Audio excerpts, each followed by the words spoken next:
fun fact about the Fendi, the FF logo. This wasn't the original logo with Fendi. Karl Lagerfeld, he created this not because the F's stood for Fendi. They actually stand. I can do that for Vlogmas since I'm not the Christmas type. I can do like a fashion history, 25 days of fashion history. Mes amis and bienvenue to Vlogmas My Way. C'est moi, Jessie, your resident Francophile, and here on Cappuccinos and Consignment, I focus on lifestyle, travel, and finance. S'il vous plaît, take a moment to like, subscribe, and follow. Follow me over on Insta. I have a vlog, and I am desperately trying to find my way on the talk. That sounded much cooler in my head. Stick to the script, TikTok. So here we are, day 2 of Vlogmas, and I am just trying to figure it out because I am not a holiday person, so there will be no decorating of the trees or those kind of things. So I'm going to do Vlogmas my way, and today we are going to chat about all things Fendi. Yeah, I think that's what we'll chat about. My most recent Fendi purchase was the Fendi Sunshine Shopper.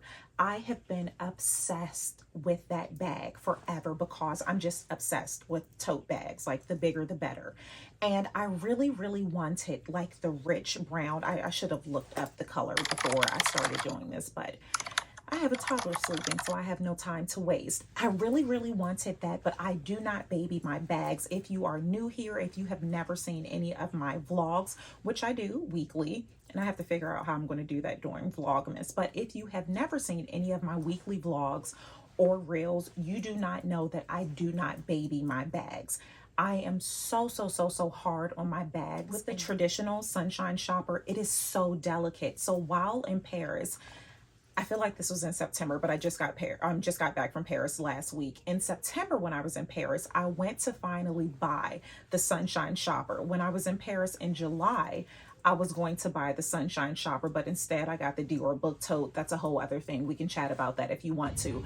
When I went to Fendi, I was buying the brown Sunshine Shopper, but my soul, my spirit just would not let me because it felt so good. I knew I would slaughter that bag. So while I was there, I feel like I was wearing, well, I know I was wearing my YSLI care tote, and I was flinging that thing all about. The essay even said to me, I don't know if this shopper is good for you because I've just been watching you throw around your eye care tote, and girl, in all transparency, I had to stop recording and go get my toddler. She was screaming hysterically, so I do not know where I left off. Be that as it may, I feel like I left off with me. I'm tossing my designer bags about. So the essay at Fendi suggested I not get it, and I was a bit bummed, but she said, I have something better for you.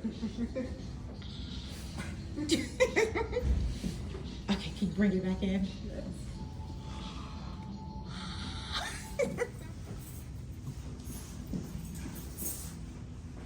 Went back and she got the monogram Sunshine tote. I did not know that was an option because specifically for that, I would not have wasted her time trying on other bags that I had no business even considering buying. So here it is. It is absolutely stunning and I love it. So I am going to keep it this way because when I have my camera lens up, it's hard to tell if the Fendi logo is going to be inverted or not. And the point of this vlog is just to chat about the logo. So here's why I absolutely love just monogrammed pieces.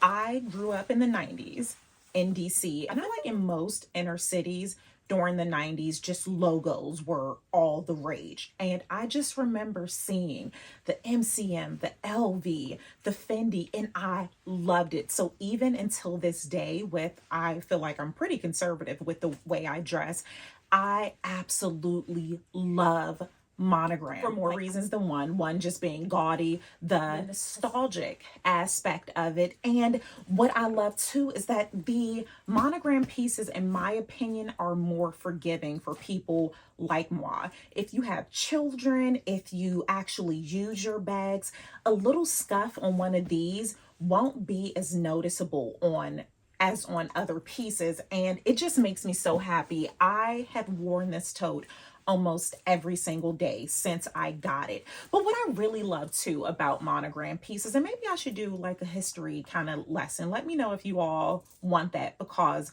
in addition to having a fashion design degree, I also have an art history degree. So just history is my jam. That sounded much cooler in my head yet again, but I love this. So here's a fun fact about the Fendi, the FF logo. This wasn't the original logo with Fendi. Karl Lagerfeld, who I absolutely love, Karl was a genius, an absolute genius. Despite some of the issues with him personally, he was an amazing designer, an amazing artist. So he created this logo, I want to say in 1965, and if I'm wrong, I will insert it here. He created this not because the F's stood for Fendi. They actually stand for fun fur. Did you know that? Be honest, did you know that? And if you can't beat them, let them join you. There's no way I could finish this video, and we actually are taking a bit of a road trip in a bit. So, I just thank you all so much for your patience. I really do. But with that, so fun fur during this time was just so taboo. Like no one wanted to be caught, you know what, and fur, because, and not even faux fur, it was fun fur. And that was looked at like the lowest of the low, but Karl in all of his genius made it fabulous and everyone wanted it. And I really, really love that too, because that kind of ties back into how I feel about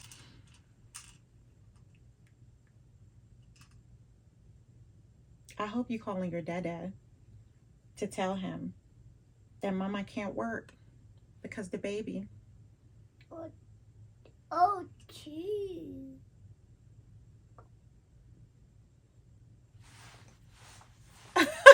So I just love how the fun fur was just made more accessible. And I use the term accessible. It's very relative. Of course, it was still expensive even in 1965.